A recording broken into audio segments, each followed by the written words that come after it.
Okay, for today's lesson, I'll be discussing supernetting. So previously, I've already discussed subnetting and VLSM. So subnetting is dividing the network address, the class full network address, class A, class B, class C, into even IP ranges or network addresses. So the size of the subnet addresses are even. So with the VLSM, we are subnetting a subnet. But this time, supernetting is all about combining network addresses into one supernet address for you to be able to create a larger network space or larger network size. Okay, from the definition, supernetting is the opposite of subnetting. In subnetting, a single big network is divided into multiple smaller subnetworks. Okay, so when we subnet, we create smaller subnetworks, which is equal in size. With VLSM, we are creating a subnet of a subnet. So basically, we are creating in VLSM, we are creating subnets of different sizes. In supernetting, multiple networks are combined into a bigger network termed as a super network or supernet. Okay, so this time we are going to combine the network addresses to create a larger network space or larger network range. Okay, for example, when we are going to use a class C network, so basically the possible IP address that can be provided by the class C network is 254. Okay, so in this example, we are combining the IP address 192.168.1.0 /24, 2.0 /24, 3.0 /24, and 4.0 /24 and create a single supernet address. So basically, that's the IP range will be 4 times because we are using a network address, 4 network addresses, and combine it into one. Okay, so how we're going to do? How we're going to solve the supernet address for this one? So first is, since we are dealing with supernet address, so basically in subnetting, we are borrowing bits to the host ID portion. So in this case, we have the 192.168.1.0. So this is the host ID portion, and this is the network ID portion, or the network ID portion. Okay, so this is the network ID and the host ID portion. With supernetting, when we subnet, we are working on the host ID portion and borrowing bits on the host ID portion when we are subnetting. Okay, so for example, from /24, the network prefix becomes 24, 25, 26, 27, and 28. Okay, so basically we are borrowing bits to the host ID portion. So with supernetting, what we're going to do is we're going to borrow bits to the network ID portion for the host IP or for the host ID. Okay, so meaning to say we are going to increase the value of the host ID portion, so we need to borrow bits for the host ID. So basically, since this is 192.168, then that 1.0. Okay, so basically we are going to work with the third and fourth octet of the class C network. Okay, so first is convert the value into its binary equivalent. So again, this is 128, 64, 32, 16, 8, 4, 2, and 1. Okay, so let's convert all the network addresses 1.0/24, 2.0, 3.0, and 4.0. Okay, so this is 2.0/24. This is 192.168.3.0. slash 24. This is 192.168.4.0 slash 24. Okay? So, how we're going to get the SuperNet address? So, we already converted all of the network address, the third and fourth octet of the network address 1.0, 2.0, 3.0, 4.0 into its binary digit. So what we're going to do is look on the bits for every network address. So look on all of the bits which are of the same value. So for example, these four network addresses do have something in common from the first bit up to 1, 2, 3, 4, 5th bit. So meaning to say they are the same of its binary value, okay, or binary digit, okay. So always remember to look to look at the common bits on its binary value or binary digits, okay. So in this case, so the first, second, third, fourth bit of the third octet is the same on every network address. So they are the same. From the 6th bit of the third octet, so what you can see is that from the fourth network address, it becomes the value of 1. Okay, so always when you convert all of the network addresses, look for the common binary bits. Then that is the portion that we're going to borrow on the network ID portion. Okay, so basically, since this is the same up to the 5th bit of the third octet, so the SuperNet address is the all zeros after the common binary bits. So just convert it into all zeros, 5, 6, 7, 8. Okay, so if you're going to convert it to all zeros, so basically, so that's 192.168.0.0. Okay, so basically this is the common bits. So this is the first, second, third, fourth, and 5th bit of the third octet. Then followed by set all. The remaining bits should be set to all zeros to get the SuperNet address. Okay, so in this case, it becomes 192.168.0.0.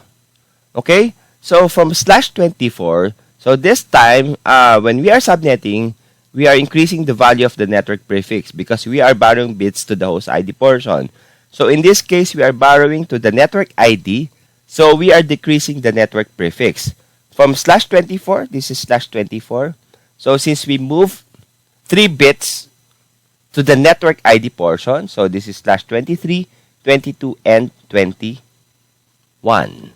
So this is the SuperNet address would be 192.168.0.0 slash 21. Or if you're going to start with the third octet, this is slash 16, 17, 18, 19, 20, and 21.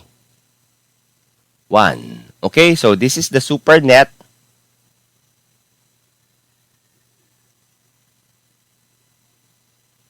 address.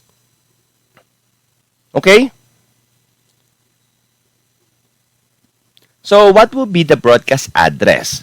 So what will be the broadcast address for this?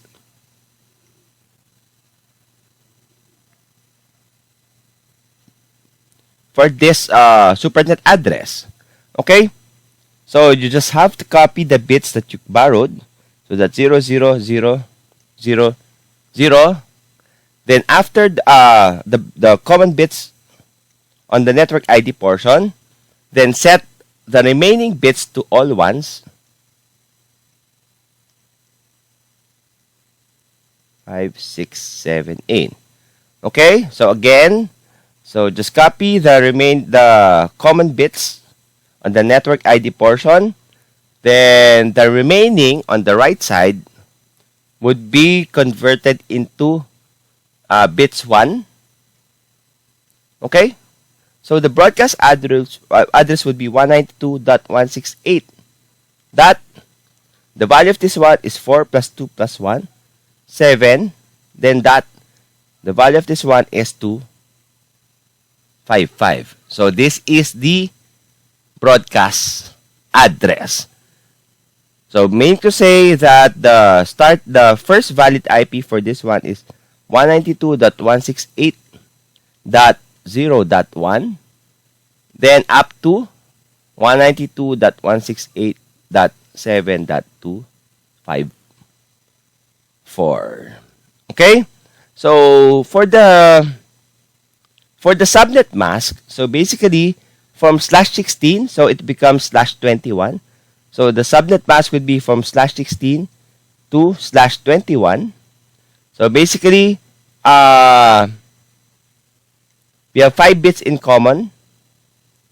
2, 3, 4, 5. So this is 128 plus 64 plus 32. 128 plus 64 plus 32 plus 16 plus 8. So that will be 255.258.224.240.248.0. Okay? So this will be the new subnet mask for this Supernet address. Okay? So again, just look for the bits which is common to every network address. So that will be the division between the network ID and the host ID portion. Okay? So once you already divided into the network ID or the new network ID and the host ID portion, so you have to set all zeros to the host ID portion to get the Supernet address. Okay? And set all ones to the host ID portion or extended host ID portion to get the broadcast address. Okay? So this one is for the subnet mask. So this is the bits remaining which is common here in the network ID. So the subnet mask here is 255.255.248.0. Okay, so let's do another example. Okay, so for the Supernet address of the following network addresses, 50.0/24, 51.0/24, 52.0/24, and 53.0/24. Okay, so this is the Class C network address. So we're going to combine the Class C network address. Okay, so convert the network addresses into its decimal, into its binary digits are equivalent. So basically, still we are working on the third and fourth octet, or basically the third octet. So convert the 4 network addresses. Okay, the four network addresses. So this is the converted value. So again, this is 128, 64, 32, 16, 8, 4, 2, and 1. Okay, so again, we are going to borrow value digits to the network ID portion for the host ID.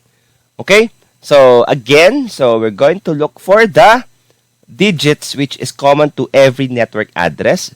So this is 0 first, is the same on each network address.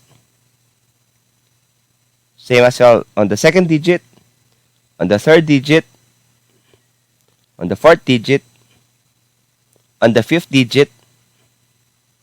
Okay? The sixth digit, if you're going to look at the sixth digit, the third network address is different because the third and fourth network address are different because they have the value of 1. So basically, that the sixth digit is not common to all of the network addresses. So the digits which are only common to all of the network addresses is the first, second, third, and fourth, and fifth digit on the third octet of each network addresses. Okay?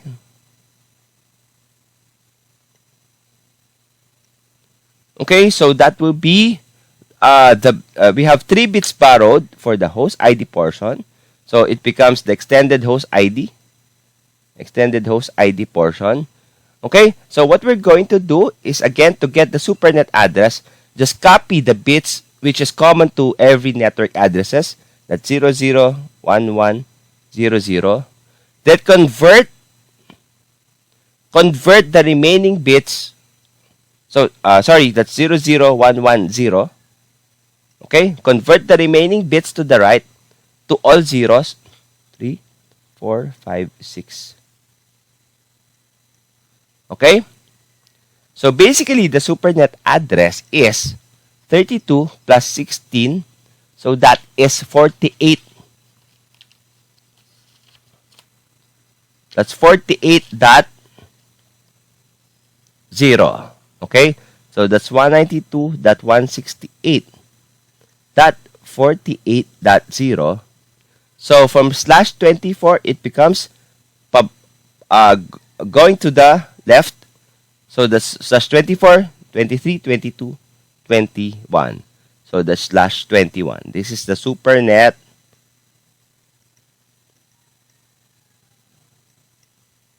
address. Okay? For the broadcast address, so what we're going to do is copy the bits which are common to every network addresses. Okay? And set all the remaining bits on the extended host ID portion, or to the right of the network ID. Set it to all ones. Okay? So basically, the broadcast address would be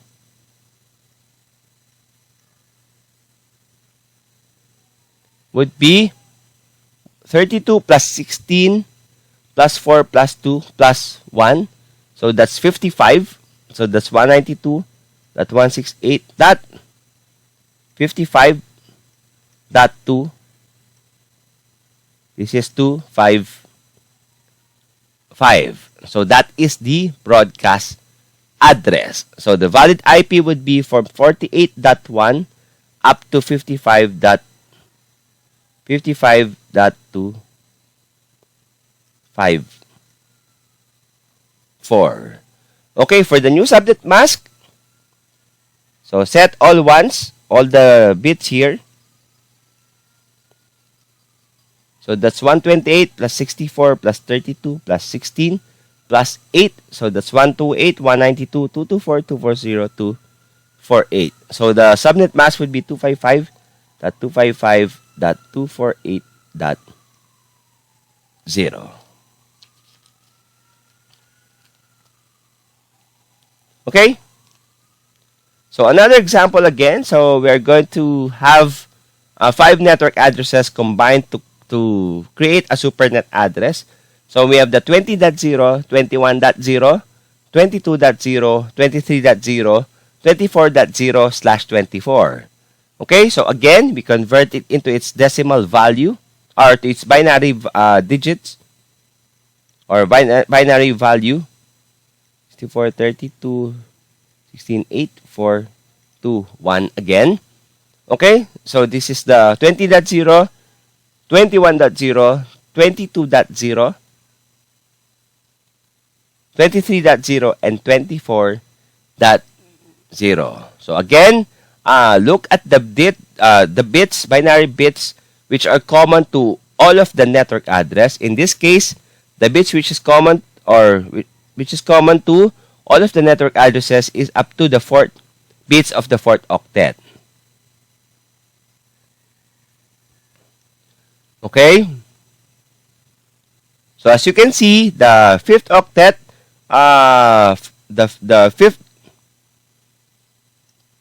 the fifth network address is different. So the value is 1 on the 5th network address. So therefore, the only bits which are common to every network addresses is the first two, the fourth bit of the third octet. Okay? So again, copy.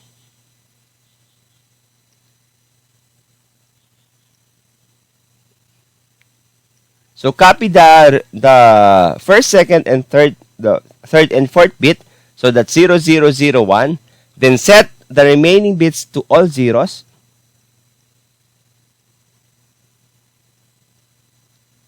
So the SuperNet address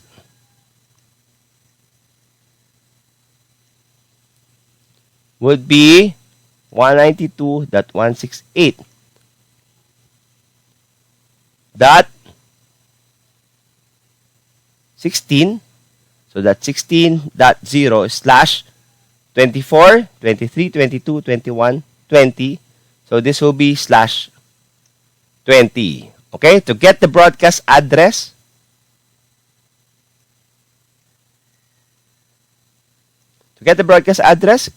copy the common bits 0001, then set the remaining bits to 1.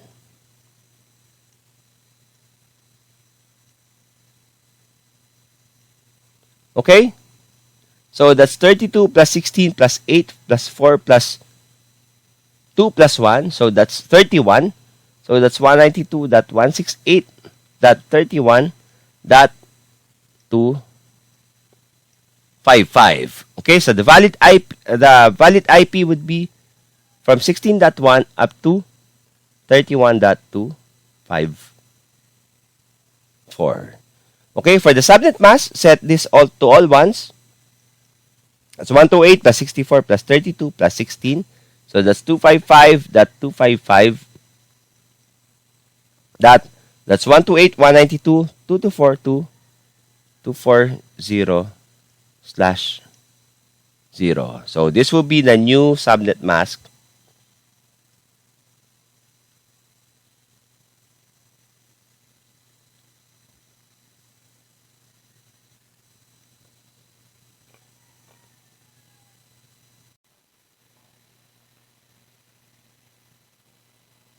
Okay, so another example. So we have 45.0, 46.0, 47, 48, and 49.0/24. So again, convert all the network address into its binary bits or value. So that's 128, 64, 32, 16, 8, 4, 2, and 1. So these are the binary value of the network addresses. So again, look for the bits which are common to all of the network addresses. So the common to all of the network addresses is up to the third bit. Okay? So up to the third bit. So again, copy the bits that are common to all of the network addresses, that's 0, 0, 1, and set all to, and set the bits to the right to all zeros. Okay, so that will be the SuperNet address. So the SuperNet address is 192.168.32.0 from /24. So we are moving to the left. 24, 23, 22, 21, 20, 19. So that will be /19. And for the broadcast address,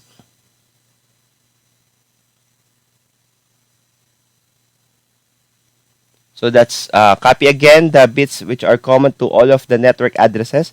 That's 001. Then convert the bits to the right to all ones. So the broadcast address would be 192.168.32 plus 16 plus 8 plus 4 plus 2 plus 1. So that's 63.2 that 255. Okay, so the first valid IP would be 32 63.1 up to 63.254. And for the new subnet mask, set it to all ones. So that's 128 plus 64 plus 32. That's 128 plus 64. That's 192. That's 224. So the new subnet mask would be 255.255.224.0. So since this will be all zeros, this is the new subnet mask. Okay, so that is supernetting. So we are combining the network addresses to create a larger network. Okay, so that is the concept of supernetting.